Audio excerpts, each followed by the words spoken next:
Life is always changing, and facing new and unknown challenges can be really tough.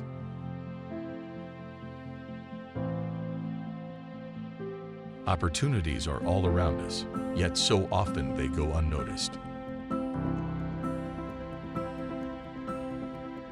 The uncertainties of life can be overwhelming, casting shadows of doubt and fear.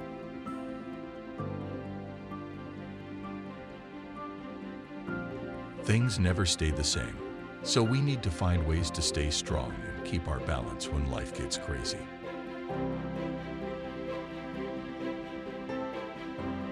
Let's face life's journey together with confidence and trust in God's guidance.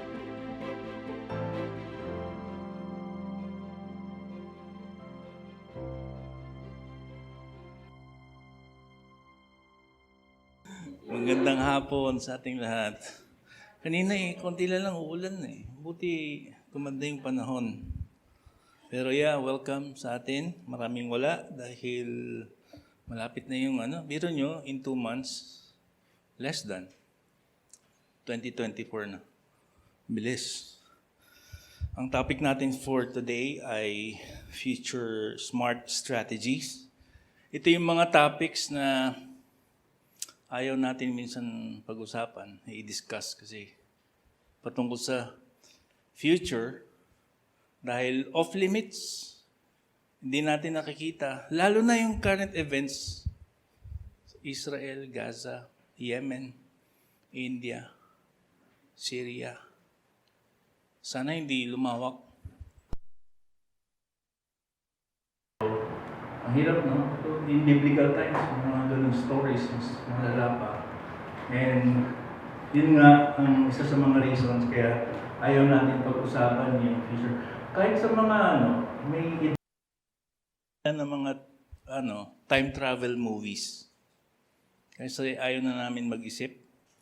Parang yung mga may edad na dito, si Kuya Jojit, ako, sinama ko rin yung sarili ko, si Jane, si Ate Gladys, Kuya Daryl, di ba? Akala mo, Hindi pa si AJ, Malapit na. Yun nga, tulad ng X-Men, kailangan pag-aralan mo yung timeline. Pag manonood ka, Marvel movies, DC, lalo na yung, ewan ko, sa mga Gen Z dito, Star Wars, pabaliktad yung timeline nila, nauna yung last part ng story, tapos pabaliktad. Tayo kasi ayaw na natin dahil isa sa mga dahilan, iniiwasan natin itong topic na ito kasi ang taas po ng level ng uncertainty. Yung hindi tayo sure, medyo overwhelming nga pag-usapan dahil ini-stir up niya yung anxiety sa atin or nag-worry tayo about it kasi katulad ng mga na-mention ko kanina, taas ng level, hindi natin sure. Isa pang dahilan dahil sa skepticism, meron tayong hindi tayo sure kung worth it ba na mag-spend ng time, ng effort na kahit pag-usapan, i-discuss yung patungkol sa future kasi meron ba, magpa-pay off ba ito? Kasi hindi nga natin alam kung magpaplano ka, mag-spend ka ng maraming oras, pag-isipan, tapos di ka rin sure. Lalo na kapag kulang tayo sa resources. Diba? Ganda sana kung at least 10 million pag nag-start ka ng negosyo, meron kang capital na ganun. Sarap magplano para sa future. Pero most of us, wala tayong access sa ganong resources. Wala tayong network of friends, connections, time, lalo na yung money. Kaya andun na lang tayo sa isang banda na nagiging optimistic na lang tayo. Generally, magandang trait ito, pagiging optimistic, hopeful ka sa iyong future. Hindi, okay yan. Everything will be okay sa future. Magandang trait nga po yun. Pero pag overly optimistic tayo, to the extent na sineset aside na natin yung mga realities, andun po, medyo hindi po maganda yung part na yun. Dahil hopeful ka nga, lagi nating sinasabi, ay bahala na. Pag Christian ka, iba nga lang yung paggamit. Ang sinasabi, di bali, the Lord will provide. Ang ginagawa. Sinali pa si Lord, ginawa siyang genie. Kapag Lord, pag may problema na ako in the future, hindi na ako maggagawa ng kahit anong preparations, nagiging complacent na tayo. We're not giving much effort. So, Lord, ikaw na lang bahala. Parang ganyan. You will provide a way. Ito yung aking pinaka-thesis sa ating talk today. We want to minimize yung mga consequences. Yung mga potential negative events in the future, we want it to be minimized. Tapos, gusto din natin i-maximize yung mga opportunities na mag-a-arise. Mga potential na pag meron kang gustong i-accomplish in the future, you will pursue your goals systematically with the resource. Of course, dun sa part dito, gusto nating i-minimize yung mga problems na pwedeng mag-arise in the future. May mga problems na out of our control, pero meron din mga problema na kaya naman nating i-avoid na possible na magpakita later on. Itong magandang quote ni Gretzky, isang hockey player. Sabi niya, a good hockey player plays where the puck is. A great hockey player plays where the puck is going to be. Pag Filipino ka, pangit pakinggan. Pero ito yung rubber disc na sinasabi niya, yung itim na part na yun. Na-differentiate niya yung good player sa great player. Pag good player, nagre-react lang siya kung nasaan yung pamato. Nasaan yung kanyang goal, yung kanyang hinihit. But a great hockey player, ina-anticipate niya kung saan pupunta yung pamato. Yun po yung different. Kahit sa life in general, makikita po natin ito na may mga taong reactive and may mga taong ina-anticipate na kung saan magkakaroon ng problema. Yun yung difference na dapat nating tignan. Same thing in life in general, we need to excel as players, not just reacting, but discerning to what's ahead. Kasi, aminin natin, the majority of the problems that we have now are small ones that we failed to address earlier. Yung mga problema na meron tayo ngayon, hindi naman lahat, pero i-acknowledge natin. Yung mga malalaking problema na kinakaharap natin ngayon are small ones that we failed to address before. Lalong lumaki, ngayon ang hirap ng hanapan ng solusyon. Tulad sa friendships, we notice a friend frequently cancels plans. Last minute, lagi nagsasabi, malilate ako, hindi ako makakapunta. Pero, pag lagi naging habitual na, minsan ayaw nating sumali sa drama. Di ba? Ayaw natin sabihan. Ina-avoid natin yung confrontations kasi ayaw natin ng drama. Pero, manonotice nyo sa inyong sa sarili, nabibuild up po yung resentment. Tapos later, nagkakaroon na ng strain dun sa friendship. Meron ng broken relationship. Tulad din sa mga parents. Naturally, yung mga kids o mga children, they are born to be selfish. Di ba? Ito. Wala naman nagturo sa kanila. Pero yun po, makikita niyo yung human nature dun sa mga kids. At kapag nakikita po ng mga ilang parents, mayroon tayong mga, kahit minsan kami, na nagiging disrespectful sa mga ibang tao, then walang immediate correction dun sa bata, later magiging problema. Alam natin po yan. Pag nang-mature yung bata, mas mahirap nang i-correct. Tapos by that time, pag lumitaw na yung problema, saka lang natin isa-solve, nahihirapan na tayo. Kadulad din sa mga finances natin na we're not addressing yung small, unnecessary expenditures. Gastos dyan, gastos dito, utang dyan. Hanggat nag-accumulate, dumami, later, naging problema na. Nahihirapan na tayo. Tumatago na tayo minsan, hindi na natin alam ang solution. So yun po, ang nangyayari is, imbis na nami-minimize yung consequences, future potential negative events, ang sinasabi natin, I'll solve the next problem when I see it. Yan po ang trait ng isang good player. Reactive siya. Kung saan lang may problema, sige, doon ako, I will try to solve it.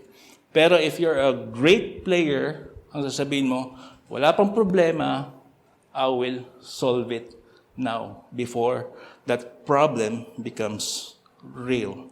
Yung next po na issue, dahil yun nga po yung goal natin, gusto nating i-minimize yung potential negative consequences in the future and to maximize yung mga opportunities, future opportunities, dito tayo sa category na ito. What you know today may not be true tomorrow. What you know today may not be true tomorrow. Tulad sa mga IT students, yung mga IT dito, si Rosette, mga iba, tsaka yung iba tapos na. Yung pinag-aralan yung software before, na master nyo, no? After 5 to 10 years, iba na. Ako, ang pinag-aralan ko, After Effects sa pag-edit ng videos, Adobe After Effects. Pero pag nandun lang ako, 5, 10 years.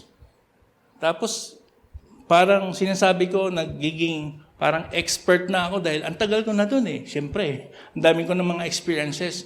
Pero pag hindi ko nire-remind yung sarili ko na later magiging obsolete ito, well, magugulat na lang ako later, hindi na effective.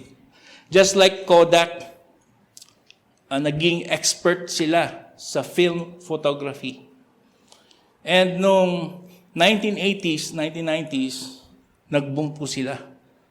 Yung sales market, ako ngayon laging inuutusan ng parents. Pag pumupunta dun sa Session Road sa Baguio, pipila ka ng haba-haba, tapos papaprint mo. Meron pa silang mga photo albums na binebenta.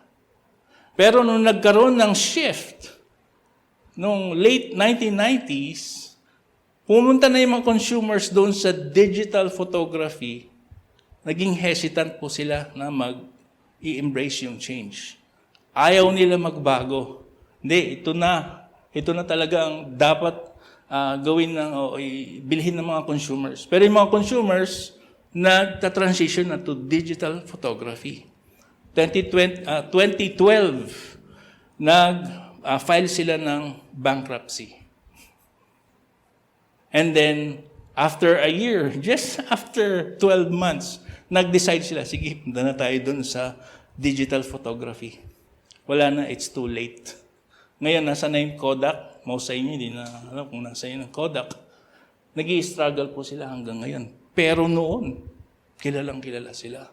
Kasi hindi po nila na-maximize yung potential na pwede nilang harapin in the future. So, yun po yung goal natin. Kasi ang laging sinasabi, instead na gusto nating i-maximize yung mga potential or opportunities in the future, we say, I'm an expert in this field. Pag yan po yung sinasabi, nabibuild inherently yung confidence. Pag may confidence ka na, minsan hindi mo nababantayan, nagiging overconfident ka na, hindi ka na nakikinig sa mga feedback. Hindi ka nakikinig sa mga constructive criticisms. So, yun po yung goal natin, pinaka-question, how can we minimize yung mga future negative events and how can we maximize yung mga future opportunities? Siyempre, pag you're honestly asking this question, gusto natin mga intelligent answers. Well, sa Bible, Ang sabi ni King Solomon, go to the ants. Look at them, mga ants. Proverbs chapter 6, 6 to 8. Go to the ant, you sluggard. You lazy. Ibig sabihin ng sluggard. Consider its ways and be wise. It has no commander, no overseer or ruler, yet it stores its provisions in summer and gathers its food at harvest. Biro mo, ang liit lang. Pero farsighted. Nakikita nila yung kanilang future. They're looking ahead. Ang sinasabi din ni King Solomon, consider the ants, the ways of the ants, and you will be wise. Oh, langgam lang, ano? Bakit kayo langgam? Hindi kaya, sana mas credible pag ang illustration ni King Solomon, yung agila. Dolphins. Yung mga, ano pa yung mga, ano? Kalapati. Yung mga magaganda. Pero ito, ants. Alam niyo yung most populous species sa Earth, bukod sa bacteria and bugs, ito pong ants. Wala namang concrete, pero sabi ng mga scientists dun sa article na nabasa ko, 10,000 trillion. According sa census, ang human population ngayon, noong April 2023, 8 billion. I-compare mo sa ants. 10,000 trillion. Hindi na ata go to the ant. Yung ants na pupunta sa atin. Sinadya siguro ni Lord, ano? Kahit sa kwarto mo, kahit sa kotse, andyan yung ants. Just to remind us, hey, you need to prepare for your future. You need to see yung ways ng ants and be wise. Yun din po ang sabi niya sa Proverbs 22 verse 3, si King Solomon ulit, the prudent see danger and take refuge, but the simple keep going and pay the penalty. The prudent, a discerning person, meron siyang magandang judgment. Alam niya kung ano yung tama, alam niya kung mali. Ano yung true, ano yung false. And farsighted siya. Nakikita niya ahead. Kung may danger, anong mga precautions ang kailangang gawin, anong preparations ang kailangang niyang gawin. The prudent see danger and take refuge, but the simple keep going. The naive, hindi naman siya sinabing bad yung simple. Isa siyang good player, pero ang ginagawa niya, simple, kasi yun yung natural na response. Pag may problema, I will react. Pero yung prudent, yung wise, ang sabi niya, malayo pa lang. I'm trying already to solve the potential problem. Yun po yung sinasabi. Kaya isa sa mga desire po natin na gifts sa Panginoon, ito po, the gift of discernment. Desire the gift of discernment. Yung discernment, ibig sabihin, the ability to judge well. You can foresee. You are farsighted. You are wise. You're able to distinguish between truths and falsehoods and make decisions that are aligned to God's will. Doon sa kanyang insights, informed knowledge, understanding, wisdom. Yun po yung pinaka-foundation if you want to have discernment. Kaya sabi niya sa Proverbs 2:3-6, yes, if you call out for insight and raise your voice for understanding, if you seek it like silver and search for it as for hidden treasures, then you will understand the fear of the Lord and find the knowledge of God. For the Lord gives wisdom, from His mouth come knowledge and understanding. Ang sabi niya, it's of great value. You want to be a discerning person, yun pong hanapin mo. Understanding, knowledge, wisdom from the Lord. At hindi po ito parang proactive. Hindi ka lang magpe-pray, ihintayin mo na lang kay Lord kung ibibigay niya yung gift of discernment. Makikita niyo yung active O meron kang action steps na dapat gawin. Sabi niya, call out, you raise your voice, you seek, you search for it. Meron kang gagawin. May gagawin kang action steps for you to be able to have this gift. And ang sabi pa niya, then you will understand the fear of the Lord. The fear of the Lord, narinig natin sa iba, is the beginning of wisdom. The fear of the Lord, when you revere, when you respect the Lord, hindi mo makukuha yung gift of discernment if you do not have a right relationship with God. Kaya dapat, we should trust Him. At nakikita niya yung motibo mo. Gusto mo ba yung gift o gusto mo ako? Dapat meron tayong right relationship with the Lord. For the Lord gives wisdom, from His mouth come knowledge and understanding. Si Lord lang makapagbigay niyang gift na yan. Understanding, knowledge, wisdom. Hindi kay pastor, hindi sa small group facilitator, hindi kay teacher, hindi kay kuya, kay ate. Si Lord ang bibigay. It's your own exercise. Kaya ito po yung main point ko. A discerning person anticipates, not simply reacts. A discerning person, siya isang wise person, he is farsighted, naiintindihan niya yung situation. Tayo nakikita natin yung mere situation sa bahay, sa workplace, sa school. Pero if you're a discerning person, nakikita mo yung pattern. Nawu-weigh mo yung consequences. Yung decisions na ginagawa. Kung saan papunta. Ano kaya magiging consequences? Hindi lang galing sa impulse decision. Minsan, mali-mali yung mga decision natin. Pero if you're a discerning person, alam mo na. Kahit yung taong kausap mo, alam mo na yung motibo niya. Just by hearing their humor, their words, seeing their actions, alam mo na, may problema itong taong to. Or you will see yung maturity ng tao. At may opportunities. Open door. Hindi lahat ng opportunities ay good. Minsan, pang-distract lang yan.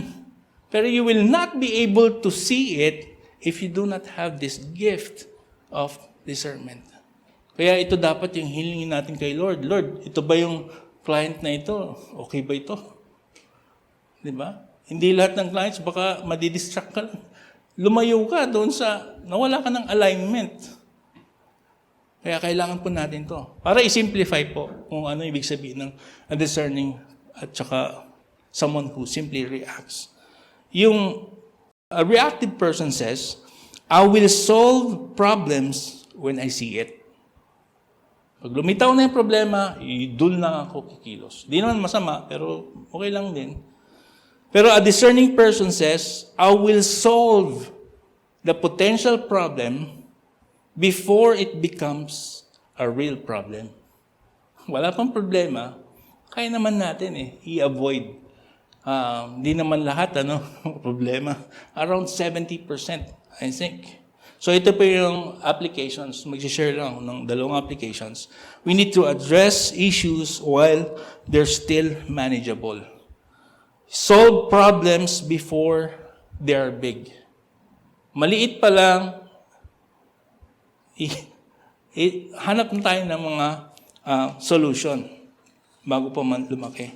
Pero i-acknowledge natin, hindi lahat po ng problema na kinakaharap natin ngayon ay dahil sa ating kagagawan.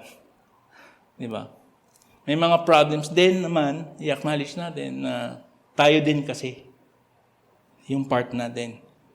In-overlook natin or hindi natin in-address nung maliit pa lang. Pero it's not possible to fix every single problem. Like sa bahay, bubong, health, school, relationship, pagkain, ang dami. Tapos punta ka sa workplace, extension cord, software, training, punta ka sa church, ang dami, exhaust fan, training, discipleship, small groups. Hindi natin maasikaso lahat. Ang gawin natin, which is very crucial, guys, pinpoint nyo kung ano yung key problem. Na pag sinolve nyo yun, it will cascade, it will sometimes diminish yung mga ibang mga problema. Halimbawa, sa problema ng finances. Problema natin, walang budget, discretionary spending, walang savings, may financial stress dahil, di ba? Debt, dami kong utang, syempre, may relational conflict, walang security. Identify nyo, saan yung key dyan? Key problem. Pag sinolve nyo, it will almost like eliminate din yung mga ibang problema or diminish them. This one, discretionary spending. Yung mga unnecessary expenditures, mga subscriptions na hindi nyo naman ginagamit, yung mga ganon. Tapos, gastos dito, gastos dyan. Kung may nakita kayo, sige, punta tayo dito, gimmick dyan, gimmick dito. Pag sinolve niyo yan, guess what? May potential na meron kayong savings. Mababayaran niyo yung utang niyo. At mami-minimize or prevent yung relational conflicts, security, financial stress. Marami pa. I-pinpoint nyo. Ano yung main problem? You see, as you grow, you will be able to identify predictable roadblocks in your life. Systems, income, structure. It would be wise to address them quickly as possible. Para sa mga walang anak pa dito, sino yung mga bago nyo pag-isipan yung anak, boyfriend muna, tsaka girlfriend.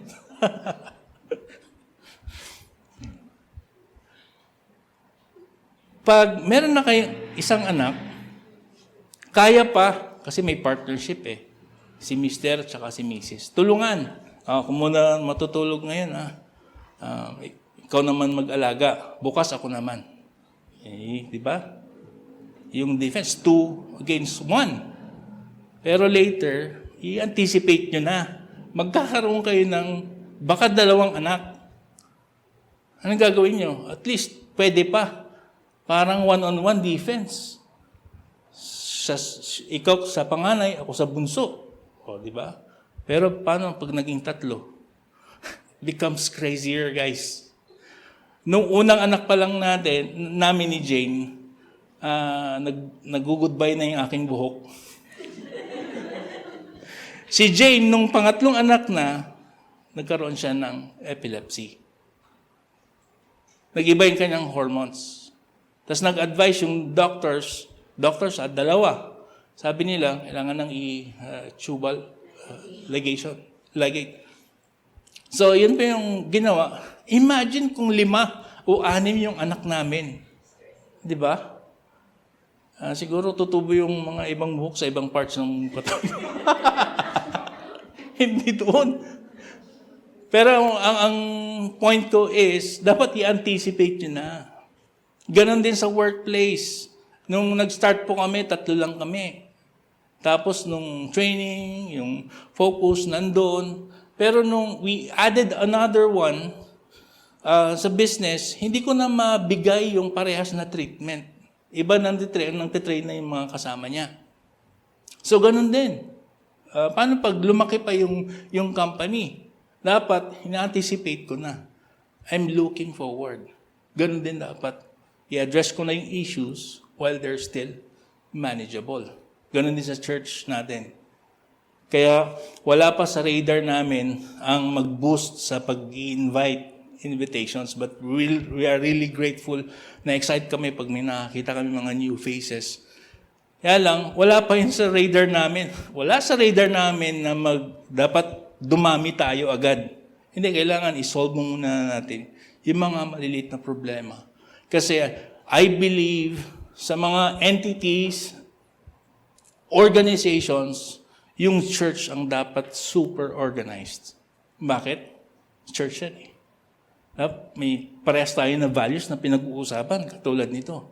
And dapat yan yung mas organized because we are serving what we believe in, si God. Ngayon, kaya early next year, magkakaroon ng malaking changes. This month na sana, kaya lang sabi ko, sa January na lang, excited ako. Sabi ko, hintayin muna natin yung resources. At ang pinagpipray namin is, Lord, give us discernment. Kasi ayusin namin small groups, discipleship process, services, at kung ano man ang dapat gawin dito sa ating church. So whatever your deal is, you want to anticipate ahead of time so you can make the necessary preparations. Number 2, see potential others overlook. See potential others overlook. Like see Steve Jobs. No one was asking for an iPad. No one was asking for an iPhone, smartphones. Pero siya, nakita niya. Nakita niya yung potential.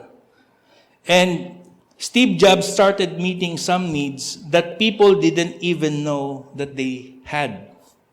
Galing. No one was looking for a quick, reliable, diverse food delivery options. Ngayon, meron na tayong Food Panda. Naging integral part na ng ating life dito sa Pilipinas. Pati din, of course, yung Lazada. Kasi may nakita silang potential. Nakita nila yung opportunity. I-start natin. Nag-boom sila. Do you have a theory of what's coming? Meron ba kayong hunch? At least hunch. Theory, pwede ka magkamali. Pero you're exercising, gumagawa ka ng action steps. Ano yung theories? Kasi the cultural landscape is really changing. What we need to understand is there's so much changing in the world today. The way people relate, socialize, the way people talk. Dati text lang, ngayon social media. Meron tayong nakikita na yung mga Gen Z aalis na sa Facebook. Alam bakit? Kasi nandun kayo. Ayaw na nila ng Facebook. Andun si Lola, si Nanay, si Tatay. At yung doon din na dapat natin consider as a church. Gagawin pa ba natin yung FB Live knowing that could happen? And the way people learn today and grow is changing. Nung na-introduce yung ChatGPT, lalo na yung kanilang upgraded version, 2023. So, yung desire natin for a spiritual gift, itong gift of discernment, the best way to have this is to be humble. To stay humble. Kaya nire-remind ko yung sarili ko na, Dan, hindi mo alam lahat. You don't know everything. Kasi ito po yung curse of receiving over praises. Yung mga natatanggap mo na, thank you, sana all. Ang galing mo naman, mga ganyan. Ang daming nag-appreciate sa'yo. Nagiging confident ka, pero pag hindi mo binabantayan yung heart mo, will be big-headed and arrogant. Hindi ka na nakikinig sa mga feedback or criticisms, kahit constructive pa yan. Because pride blinds. If you want this gift, you need to stay humble because pride blinds. Sabi sa Bible, Proverbs ulit, pride goes before destruction, a haughty spirit before a fall. Being prideful or arrogant can prevent a person from seeing the truth. Kinakloud niya yung judgment. Hindi mo nakikita kung anong ang mga potential consequences in the future or opportunities. Clouded yung judgment mo eh. Hindi mo nakikita din yung truth. I think kaya din nagkaroon ng division sa langit si Lucifer dahil din dito. Pride. Ayaw na ayaw ito ni Lord. Kaya if you come before Him, make sure to stay humble. As I close, itong Lego, they had 66 years of uninterrupted growth, followed by 15-year surge in sales. Sinong nakalaro nito? I think kami ni Kuya Jojit, may edad lagi. Meron, naabutan pa ng iba. At favorite namin ito. Yung Lego talaga na Lego maraming mga imitations Saka mga big blocks, building blocks. Iba yun. Pero itong Lego, nag-boom sila nga nung 80s, 90s din. And nag-drop yung profits nila from 186 million to 48 million noong 1998. Biro mo, almost 7 decades yung kanilang sales, tas biglang bagsak. Almost half. Half. 186 to 48 million. Biglang bagsak. And Lego leaders failed to foresee yung digital age, yung playtime ng mga bata nag-transfer sa video games. Yun yung downfall. Hindi nila nakita. And nung nag-iisip sila kung anong solution, sali lang kayo sa movie o film industry. Kasi meron silang connection with George Lucas, yung sa Star Wars. Sali lang kayo dito. Ano ka? Siguro, no? Sa article sabi yun, pero hindi Tagalog. Sabi over my dead body.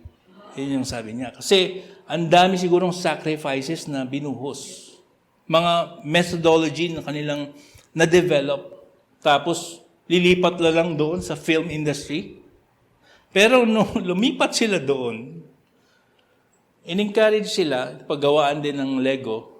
Siyempre, pag pababa na yan, sayang lang yung mga methods nila. Gumawa sila ng movie. At na-convince ng kanyang grandson, na recognize niya yung potential and sealed the partnership with George Lucas. Doon sumikat yung movie. Yung Lego. One of the movies. Hindi naman to yung first. Kasi Star Wars yun Pero, di ba, doon sumikat yung everything is awesome.